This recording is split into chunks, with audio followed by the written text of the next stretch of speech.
მოგესალმებით ბატონო მიხეილ, მადლობა რომ ჩვენი სტუმარი ხართ. დიდი მადლობა გადაცემაში მონაწილეობისთვის. მოკლედ საკანონმდებლო ბაზა უკვე არსებობს იმისთვის, რომ განხორციელდეს პრემიერ-მინისტრის ეს ინიციატივა, რომლის შესახებაც ბოლო დღეების განმავლობაში ბევრს საუბრობენ საზოგადოებაში. ეს არსი ჩვენმა მაყურებელმა უკვე იცის, ეს არის ის, რომ სახელმწიფო იღებს მთელ პასუხისმგებლობას და კერძო სექტორი გადის და აქ არის საუბარი იმაზე, რომ არ დაუშვათ კომერციალიზაცია ამ სფეროს. ხო, აი სად გამოჩნდა ეს ნიშნები?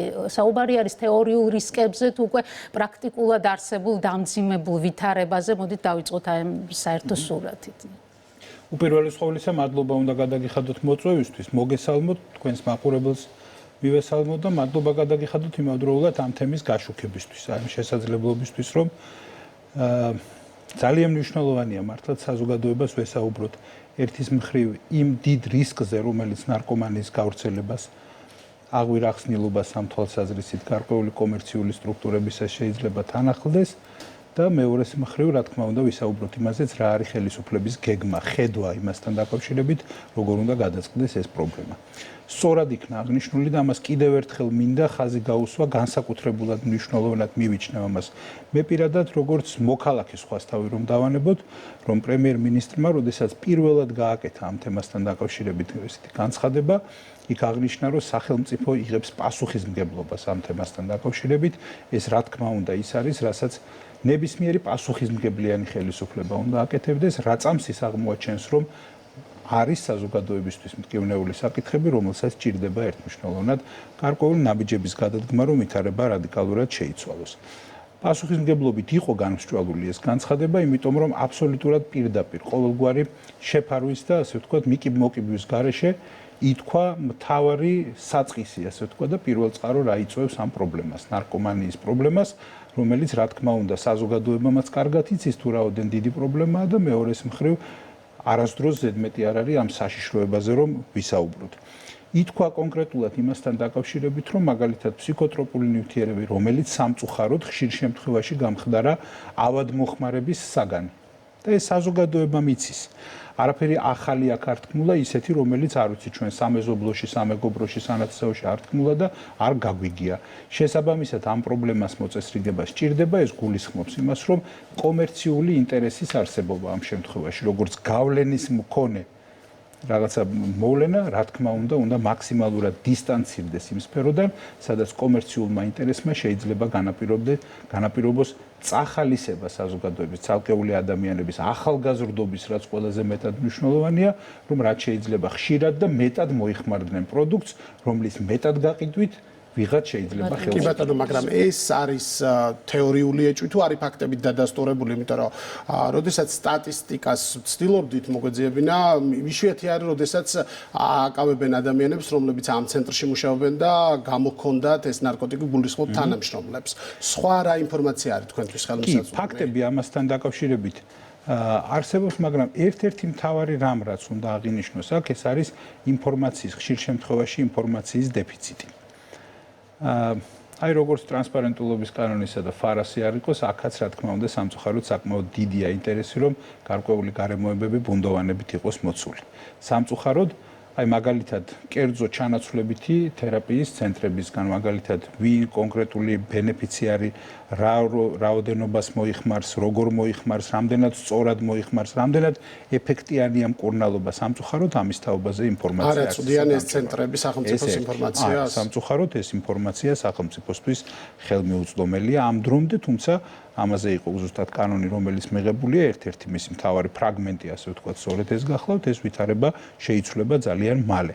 და მეორე მნიშვნელოვანი, იმდენი ფაქტია ამასთან დაკავშირებით, ისეთი ფაქტი, რომელიც პირდაპირ შეიძლება მოწმობდეს ავადმოხმარების ფაქტებზე, რომ აქ ერთმნიშვნელოვნად შეიძლება ითქვას, რომ ამ პრობლემას დიდი მასშტაბი აქვს, მაგრამ უფრო ყველაზე მეტად მნიშვნელოვანი. სამწუხაროდ ფუნქციურად ყველა ის პროგრამა, რომელიც მოწოდებულია, რომლის დანიშნულებაც არის, რომ განიკურნოს ადამიანი, აი ეს ადიქცია შემცირდეს, რაღაცნაირად ნაკლებად დამოკიდებულება არსებობდეს, ის ფუნქციურად ვერ ასრულებს თავის მოვალეობას და რეალურად ის არამც თუ არაქმედითია, არამედ პირიქით არსებობს დიდი ინტერესი, რომ არც არავინ არ დაეხსნას ნარკოტიკს და პირიქით ეს გრძელდებოდეს, რატომ? იმიტომ რომ რჩებოდეს მომხმარებლად იმ კომერციული, ასე ვთქვათ, ინდუსტრიისა, რომლის მიზანიც არის რაც შეიძლება მეტი ნარკოტიკული საშუალება შემოდიოდეს ქვეყანაში, რაც შეიძლება მეტი იყიდებოდეს, რაც შეიძლება მეტად ძვირად. ინფორმაციაზე წვდომა თქვენ გჭირდებათ სრულყოფილი სტატისტიკისთვის, გარკვეული ანალიტიკური სამუშაოსთვის, მაგრამ აქ მთელი რიგი წუხილები მოვისმინეთ პერსონალური მონაცემების დაცვის, გარკვეულ რისკებთან დაკავშირებით, რომ შეიძლება ეს სრულად არ იყოს უზრუნველყოფილი და ასევე ეჭვები იმის თაობაზე, რომ კონტროლი საზოგადოების ამ ჯგუფზე შეიძლება იყოს გამოყენებული ხელისუფლების მხრიდან პოლიტიკური მიზნების. ოპოზიციის მთავარი წუხილი მოკლედ არის სამიმართულებით და განცხადებებით თქვენც მოისმენთ. იცით, საკმარისია, ოდნავ ჩაუღრმავდეთ საკითხს და არ დავრჩეთ ზედაპირზე და შორიდან მაცქერლების როლში და ყველაფერი ნათელი იქნება, რომ ეს არის გამონაგონი პრობლემატიკა, მაგალითად პერსონალური მონაცემების დაცვა და უცველობასთან დაკავშირებით. უხეშად რომ ვთქვათ, ძალიან ბევრ ისეთ პროგრამას წარმართავს სახელმწიფო, სადაც ძალიან მაღალია, რა თქმა უნდა, ინტერესი პერსონალური მონაცემის დაცვისა და სახელმწიფო როგორღაც ახერხებს იმას, რომ პერსონალური მონაცემები იყოს კი ნამდვილად დაცული აბსოლუტურად სრულფასოვნად. დაწყებული შიცის პროგრამით, დამთავრებული ტუბერკულოზით. მე არ მგონია, რომ ეს საზოგადოებას ოდესმე სადმე შეხვედროდა, რომ აქ მაგალითად პერსონალური მონაცემების კუთხით რაიმე ირღვევა. და მეორე, სულ ახლახან არ იყო წინამოწვევის პარლამენტში მივიღეთ ძალიან მნიშვნელოვანი საკანონმდებლო აქტი პერსონალური მონაცემების დაცვისა, რომელიც ზუსტად პრაქტიკულად აი ყველა ასოცირების შეთანხმებით იყო გათვალისწინებული, ეგრეთ წოდებული GDPR-ის ვალდებულებების, ასე ვთქვათ, ტრანსპოზიცია უნდა მოხდარიყო ჩვენ კანონმდებლობაში. ამიტომ საკმაოდ მაღალი სტანდარტის საკანონმდებლო აქტი გვაქვს, რომელიც არის კი გარანტი ნამდვილად იმისა, რომ პერსონალური მონაცემები დაცული იქნება. კერძო ცენტრებში ადამიანები, რომლებიც დადიოდნენ და მათ შორის ერთგვარად ეს იყო ანონიმურობის მიზეზითაც, ერთ-ერთი მიზეზი იყო განპირობებული, ეს ანონიმურობა იქნება შენარჩუნებული. დიახ, როგორც ეს არის, რა თქმა უნდა, არაერთი ბენეფიციარის შემთხვევაში, რომელიც არის მოსარგებლე სახელმწიფოს პროგრამებისა. და მეორე მთავარი, ესეც არ დაგვავიწყდეს, რომ იცით, ქალაქის შუაგულში რო ცენტრი ფუნქციონირებს და იქ რო ყოველდღიურად ადამიანი დადის კონკრეტული ნარკოტიკული საშუალების მოსახმარად, რომელიც ყველა მიცის იქვე მაცხოვრებელმა, რომ ეს არის ამ და ამ დანიშნულების და ფუნქციის დაწესებულება. იქ ანონიმურობასთან დაკავშირებით არ ვიცი, მე არ მგონია, რომ ეს ანონიმურობაა, რაც იზიდავს კერძო სექტორში ამ შემთხვევაში. ეს ლოკაციების ცვლილება არის თუ არა პრობლემატური, და ხელმისაწვდომობის საკითხზე გამახვილ და ყურადღება ხომ არ შეექმნებათ პრობლემები გადაადგილების თვალსაზრისით, იქნება ეს ტრანსპორტი თუ სხვა რა, მაგალითად, იმიტომ აქ ორი ინტერესი, ერთი არის მოსახლეობის ინტერესი, რომ ეს ცენტრი გავიდეს, მაგრამ მეორე მხრივ ბენეფიციარები პროგრამის, მათთვის მნიშვნელოვანია, რომ ადვილად კონდეთ წვდომა ამ ცენტრებზე, როგორ უნდა დაბალანსდეს ეს. და ხო არ გავს ეს ნარკომომხმარებლების გარიყვას, იმიტომ რომ ეს კითხვაც ისმის, იმიტომ რომ გასაგებია რომ ეს არის პრობლემა და მოსახლეობის დიდ ნაწილს შესაძლოა უქმნიდეს პრობლემას, მაგრამ არის მეორე მხარე ეს ადამიანები, ვინც ნარკომომხმარებლები არიან. საქმე იმაში გახლავთ, რომ ერთის მხრივ უნდა ვთქვათ, რომ რა თქმა უნდა გვესმის ნარკომომხმარებლის ინტერესი, ბენეფიციარის ინტერესი, მაგრამ რასაკვირველია, რომ ჩვენ პატივი უნდა ვცეთ იმ ადამიანების ინტერესს, რომლებიც მეზობლად ცხოვრობენ. ამიტომ აქ მე ვფიქრობ, რომ აბსოლუტურად დაბალანსებულია მიდგომა, ყველგან ასეა მსოფლიოს ნებისმიერ ქვეყანაში, რომ ეს რა თქმა უნდა ხორციელდებოდეს იმგვარად, რომ იმავდროულად მაგალითად პოპულარიზაციის კომპონენტი ამაში ყველაფერში არ იყოს. მიჩვევადობა იგივე ახალგაზრდა თაობისა აქ არ არსებობდეს. ამიტომ გადაწყვეტილება ამის შორს გადატანასთან დაკავშირებით არის აბსოლუტურად მართებული. თუმცა, რა თქმა უნდა, ამაზეც აღინიშნა, რომ შესაძლოა შორის პირველივე გამოსვლისას პრემიერ-მინისტრის აღინიშნა, რომ ბენეფიციარი და საჭიროების მქონე ადამიანი, რასაკვირველია, რომ საჭირო მედიკამენტის და მკურნალობის გარეშე ის არ დარჩება არც ერთ შემთხვევაში. მე ვთქვი და კიდევ ერთხელ გავიმეორებ, ჩვენი მიზანი არ არის და არ ვერჩით არც ერთ შემთხვევაში ნარკომომხმარებელს. ჩვენი ამოცანაა, რომ რამენაერად ვერჩოდეთ და დავამარცხოთ ის ინტერესები, რომელიც გულისხმობს ნარკომომხმარებლებზე ხელის მოთბობას. კომერციული ინტერესების დაკმაყოფილებას. ეს არის ალბათ მნიშვნელოვანი. ამიტომ, რა თქმა უნდა, ჩვენი მიზანი არ გახლავთ ის, რომ რომელიმე ბენეფიციარს პრობლემა შეუქმნათ, მაგალითად, ხელმისაწვდომობის თვალსაზრისით. არამც და არამც ეს არ არის ჩვენი მიზანი. ჩვენ პირიქით შევეცდებით მაქსიმალურად, რომ ეს იყოს ხელმისაწვდომი ერთმნიშვნელოვნად ნებისმიერი პარამეტრის მიხედვით. ფასი იქნება ეს თუ გეოგრაფიული ხელმისაწვდომობა, თუ ნებისმიერი სხვა, მაგრამ ეს არ ნიშნავს იმას, რომ ამის გამო ეს ყველაფერი ხორციელდებოდეს ქალაქის შუაგულში, იქ სადაც მაგალითად ბავშვები იყრიან თავს. აი ამიტომ მე ვფიქრობ აბსოლუტურად ლოგიკური დაბალანსებული მიდგომა. ნარკომანის დამარცხება ეს ლეგიტიმური ინტერესია სახელმწიფოსი, მაგრამ მეორეა რომ ეს ადამიანები კერძო ცენტრებში და სახელმწიფო ცენტრებში ერთ და იგივე ხარისხის მომსახურებას იღებენ. თან მით უმეტეს თუ გავითვალისწინებთ, რომ ძირითადად მეტადონის პროგრამა მოქმედებდა სახელმწიფო ცენტრებში, ხოლო ეგრეთ წოდებული სუბოქსინის პროგრამა კერძო ცენტრებში და თუ არ ვწდებით თანხაც იყო კონკრეტული გადასახდელი, თავიდან იყო 1000 ლარამდე, მე ყოველდღიურად 30 ლარამდე, თუ ვწდები შემისწორეთ რა თქმა უნდა. ანუ ერთი და იგივე ტიპის მომსახურებას იღებენ ეს ადამიანები და მომავალშიც ექნებათ მათ საშუალება, რომ იგივე ტიპის საშუალება მოიხმარონ. მომსახურების ღირებულებას რაც შეეხება, ესეც ვარირებს, ამაზეც არ ვფლობთ, რა თქმა უნდა, სრულ ინფორმაციას, რა მომსახურებაში ვინ რას იხდი და ეს არ არის ჩვენი საქმე, ამ წუთას არ ყოფილა ინფორმაცია ჩვენთვის ხელმისაწვდომი, არ შემიძლია ამაზე ზუსტი პასუხის მოცემა, მაგრამ ეს რომ იაფიანი სერვისი არ იყო, ეს დანამდვილებით შემიძლია ვთქვა. ეს საზოგადოებაშიც მუსილებს ესაზრი და ყველასთვის ეს გარემოება ცნობილია. რაც შეეხება საკითხს იმის თაობაზე, იქნება თუ არა ხელმისაწვდომი ეს სერვისი კვლავ დიახ, რა თქმა უნდა, სახელმწიფო სწორედ რომ პასუხისმგებლობას აიღებს, რომ ყველასთვის იყოს სერვისი ხელმისაწვდომი. თუმცა აქვე არ უნდა დაგვავიწყდეს, რომ ეს ვერ იქნება უბრალოდ ლეგალური ფორმა ნარკოტიკების მიწოდების და ნარკომოხმარების ლეგალური ფორმა ეს ნამდვილად ვერ იქნება. ამას ექნება ის კომპონენტი, რომელიც გულისხმობს განკურნებაზე ორიენტირებას, მხარდაჭერას ბენეფიციერებს. სხვა შემთხვევაში, არ ვიცი, აი რამდენად ლოგიკური იქნება, რომ იგივე აი როგორც გვიყვარს ხოლმე თქვა გადასახადის გადამხდელის ფულით უბრალოდ ვინმე მოიხმარდეს ნარკოტიკს. ეს ალბათ კითხვებს გააჩენია, ხო? ამიტომ თუ ამ კომპონენტს არ გავითვალისწინებთ, რომ ამას უნდა კონდეს ორიენტირება და სწორება განკურნებაზე, რაც შეიძლება მეტად რომ დაშორდეს ადამიანი ადიქციას, რასაკვირველია, რომ სხვაგვარად ამას ახსნა ვერ ეხლა რესურსებზეც ვისაუბროთ, იმიტომ რომ ცვლილებები მასშტაბურია, დიდი ძალისხმევა იქნება საჭირო მათი განხორციელების მიზნით, რა რესურსი უნდა ჩაიდოს, მატერიალური, ინფრასტრუქტურული, ადამიანური თვალსაზრისით, იმიტომ რომ მაინც არსებობს ეს სტერეოტიპი, რომ ყველაფერი კერძო არის უფრო ეფექტიანი და ხარისხიანი და თითქოს აი როდესაც საჯარო სექტორში გადადის ესა თუ ის დარგი, არ უნდა ელოდო, ასე თქვა, ძალიან მაღალი დონის მომსახურება იქნება თუ სხვა ტიპის რავი მატერიალური მხარე. ხო, აი არსებობს თუ არა მზადყოფნა, რა ტიპის სამუშაოები იქნება გასაწვევი იმისთვის, რომ აი სხვადასხვა მიმართულებით ხარისხი იყოს დაცული. დიახ.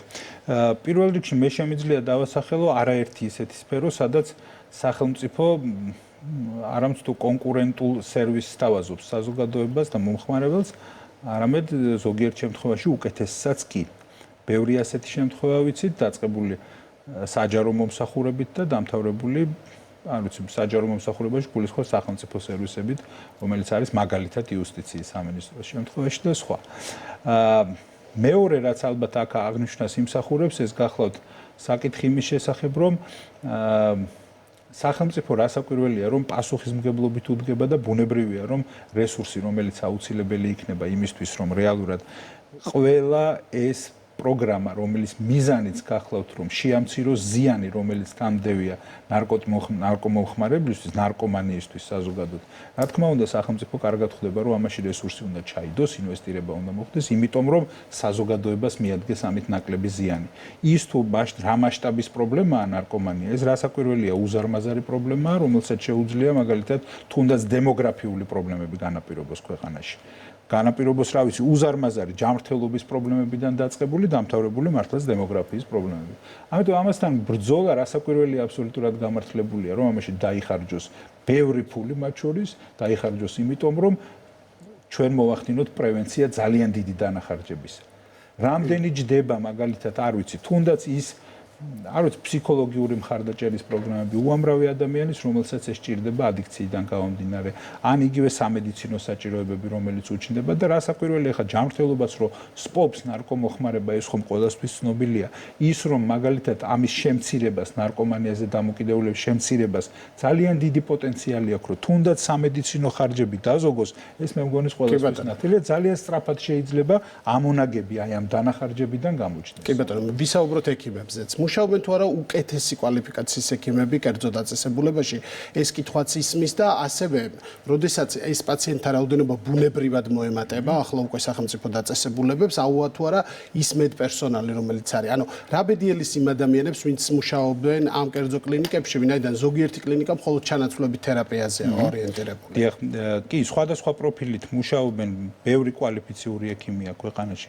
საკმაოდ ბევრი, თუმცა ეს არ არის ის სფერო, სადაც აბსოლუტურად დეფიციტის გარეშე ვართ, არსებობს ეს პროფესიული დეფიციტები, მაგრამ უნდა აღვნიშნო, რომ ჩვენ სახელმწიფო სტრუქტურებში დღეს მუშაობენ იმ კვალიფიკაციის პროფესიონალები, რომელზე აღმატებული და უფრო მეტი კვალიფიკაციისა მე სხვა არ მეგულება. რეალურად არავის ტოლს არ დაუდებენ, რეალურად ის ხალხი, ვინც მუშაობს ჩვენს სისტემაში.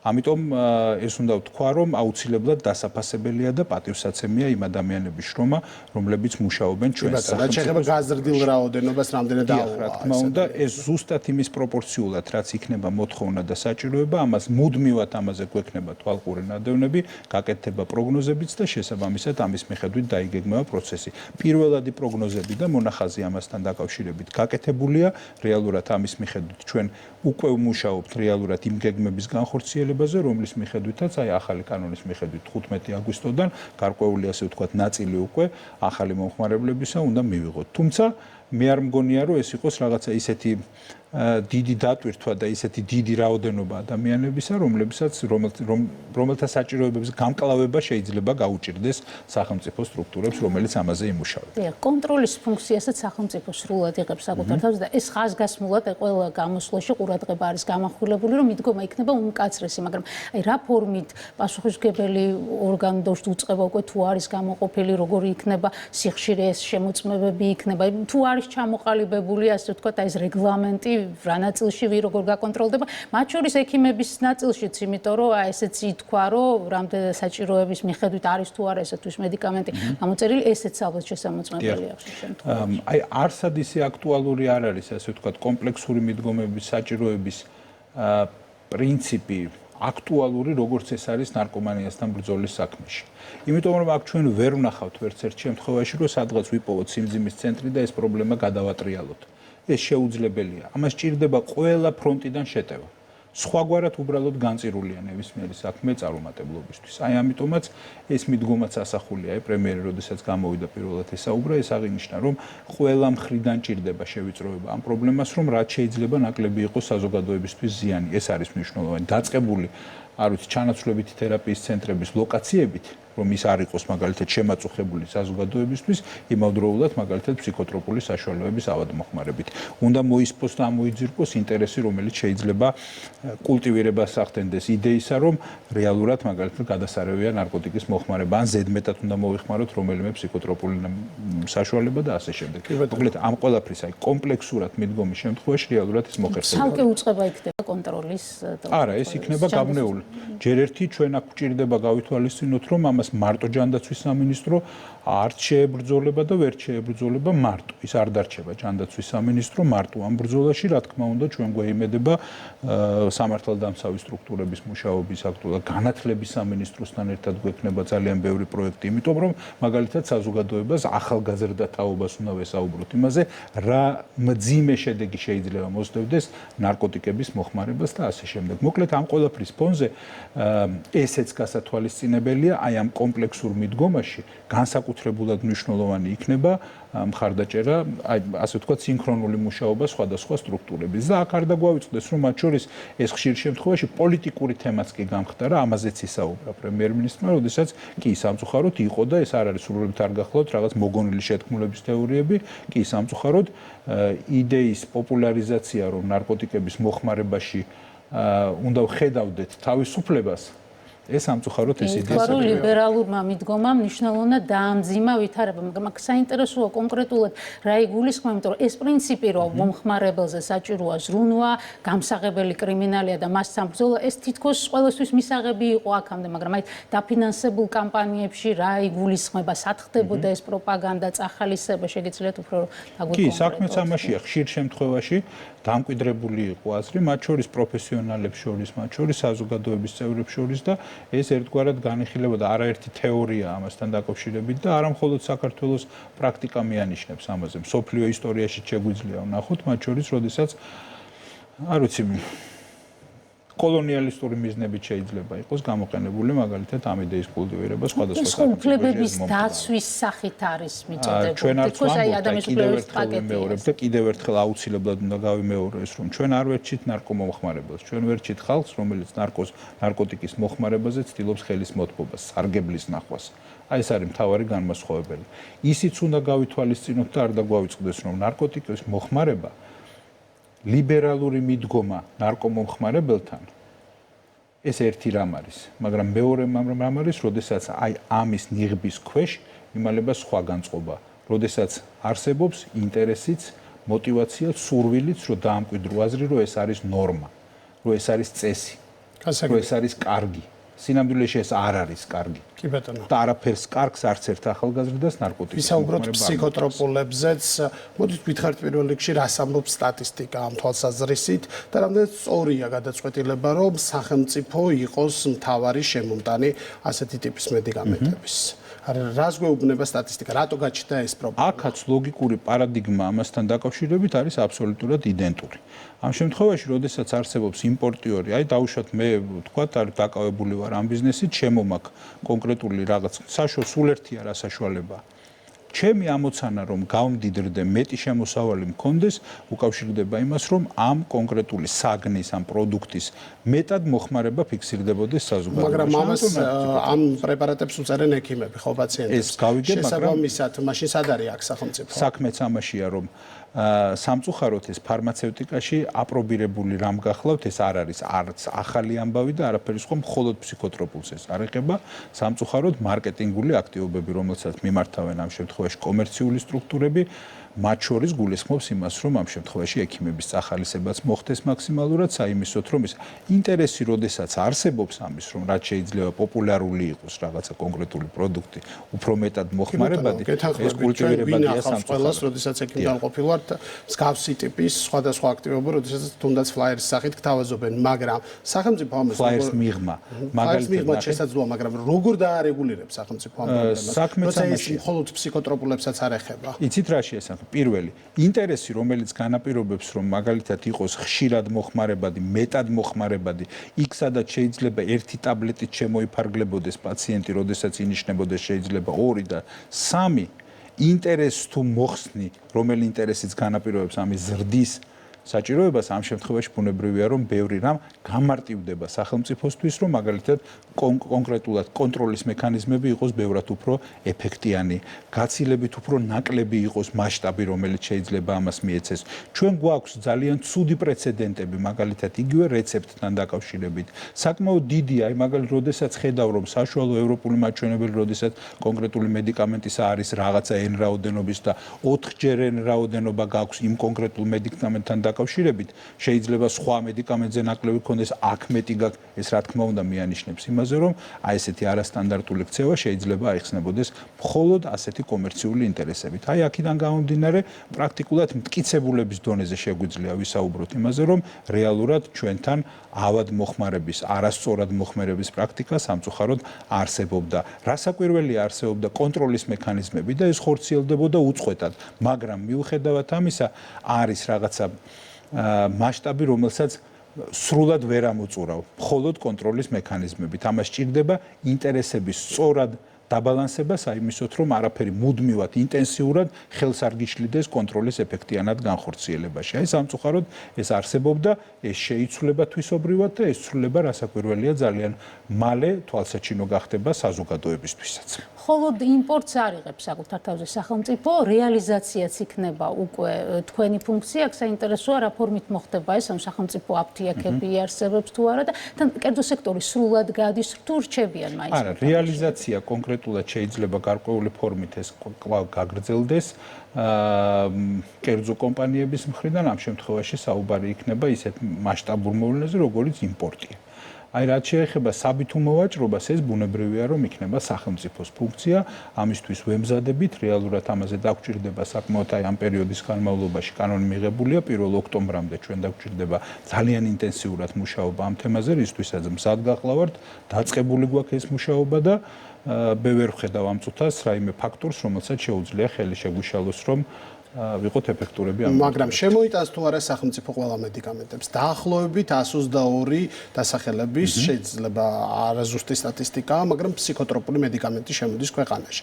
შემოიტანს თუ არა ყველა სახელმწიფო და ხო არ აღმოჩნდება ისე, რომ შესაძლოა ცალკეული პაციენტები დარჩნენ კონკრეტული წამლის გარეშე და მათ მოუწიოთ რაღაც ჩანაცვლება და ასე შემდეგ. იმიტომ რომ ხელისუფლების ოპონენტები მაგალითად იხსენებდნენ ონკოპაციენტების მაგალითს ფსიქოტროპულებთან მიმართებაში, როდესაც მათ სათანადოდ თავის დროზე და დაგვიანებით მიეწოდათ, თავის დროზე ვერ მიეწოდათ და დაგვიანებით მიეწოდათ კონკრეტული პრეპარატები. ხომ არ გაჩნდება მსგავსი ტიპის კრიზისი? სხვათა შორის ონკოლოგიური შემთხვევაში ეს უნდა ვთქვათ, რომ ეს სწორედ ის ეპოქებია, როდესაც კერძო კომპანიების იმპორტი არსებობდა და მათ შორის მარკეტინგული მოტივებით. აი ზოგიერთ შემთხვევაში რომელიმე კონკრეტული მედიკამენტის მარაგის ამოყიდვის ინტერესით შეიძლება გარკვეული ხელოვნური დეფიციტები კიდევაც ფიქსირდებოდა ხოლმე. სხვადასხვა მედიკამენტებთან დაკავშირებით ითქმის ეს ზოგიერთი მარკეტინგის სახელმძღვანელოშიც კი წერია ასეთი ხერხების გამოყენებასთან დაკავშირებით, რომელიც სინამდვილეში მან კი არის ამას სახელმწიფო ყველგან და ყოველთვის ებრძოდა და რა თქმა უნდა ეს იქნება გაგრძელებული ეს ბრძოლა. რაც შეეხება 122 დასახელებას და ასე შემდეგ. ამას ჭირდება რა თქმა უნდა კონკრეტული შესწავლა, ბაზრის შესწავლა. ისე როგორც ამას ვაკეთებთ ნებისმიერი პათოლოგიების შემთხვევაში, ნებისმიერის. არ ვიცი, აი თუნდაც არ ვიცი, აი გაფანტული სკლეროზი იქნება დღეს იყო ეს თემა, იმიტომ გამახსენდა. კი, ნებისმიერი თემა, რომელსაც არ მივედი, ყველგან გჭირდება გაარკვიო, რომელი მედიკამენტია რელევანტური, რომელია ყველაზე მეტად პოპულარული, რომელთანაც ექნება იოლად ადაპტაციის უნარი ექნება ბაზარზე და ბევრი სხვა რამ და ამ ფაქტორების მიხედვით უნდა მიიღო გადაწყვეტილება, რომელი იყიდო, რომელი არა. მაგრამ ეს დათვლადია ეს ყველაფერი, ეს კომერციულადაც ყველანაირად გამართვადია, თუმცა კომერციული კომპონენტის გარეშე. მოგულისხმობ, რომ თვითონ სავაჭრო ეს მიწოდების ჯაჭვის აწყობის თვალსაზრისით ეს დიდ სირთულეს არ წარმოადგენს, შეიძლება სხვა სფეროში, მაგალითად სხვა პათოლოგიების კურნალობის შემთხვევაში გაცილებით რთული იყოს ბაზრის მართვა და მედიკამენტებით უზრუნველყოფა, ვიდრე ეს გახლავთ ამ შემთხვევაში ფსიქოტროპული ნივთიერებების შემთხვევაში. თქვენ ახსენეთ სამართალდამცავი უწყებების მუშაობის მნიშვნელობა ნარკომანიის წინააღმდეგ ბრძოლაში, სისხლის სამართლებრივი პოლიტიკა არის გამკაცრებული და ამას ეკრანზე ხედავს ჩვენი მაყურებელი ყოველდღიურად პრაქტიკულად აი პირდაპირ ეთერში მიდის ბრძოლა ამ დანაშაულის წინააღმდეგ, მაგრამ ისევ თქვენი ოპონენტების აზრს მოვიშველიებ, რომ ერთია სიმკაცრე, მაგრამ აუცილებლად უნდა არსებობდეს ალტერნატივა ზრუნვის პოლიტიკა მომხმარებელზე, სერვისების ხელმისაწვდომობის კუთხით. აი ამ ხრივ რა ვითარება გვაქვს ზრუნვის პოლიტიკის ხრივ ართ თუ არა იმ საერთაშორისო სტანდარტების დონეზე, რაც აპრობირებული არის, ასე ვთქვათ, იმ ქვეყნებში, რომლებიც მაგალითის მიმცემი არიან ნარკომანიის წინააღმდეგ ბრძოლაში, ხომ არ არის დისბალანსი? მე მოხარული ვარ, რომ ბოლო დღეების განმავლობაში მთავარი სათქმელი, მთავარი იმპულსი, რომელიც ამოვიდა, ეს გახლავთ ერთი რამ. ნარკოტიკის მოხმარება არ არის კარგი, ნარკოტიკის მოხმარება არ არის ნორმა. ნარკოტიკის მოხმარებას არ შეიძლება შევეგუოთ. ეს არის ის, რასაც უნდა ვებრძოლოთ. აი ეს არის სიტყვა.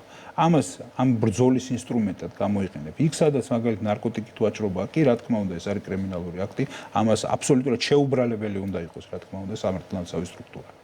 ამის მიმართ. იმიტომ რომ აქაც ნახეთ იგივე ამბავია. აი ეს რაც თქვი ცოტა ხნის წინ, არ ვერჩი ნარკომომხმარებელს, მაგრამ ვერჩი ადამიანს, რომელიც ცდილობს ამაზე ხელის მოითვას, ნარკომოვაჭრეს. რომელსაც დიახ, რა თქმა უნდა, ინტერესი აქვს, რომ რაც შეიძლება მეტი ადამიანი ებმებოდეს მის ქსელში. აი ამიტომ ამას ბუნებრივია რომ ვებრძვით. ამას კონკრეტულ შემთხვევაში, როდესაც საქმე გვაქვს კრიმინალურ აქტთან, ამას ბუნებრივია რომ ესაჭიროება ძალიან მკაცრი მიდგომა სახელმწიფოს მხრიდან და ამას აკეთებს სახელმწიფო საბედნიეროდ დღეს.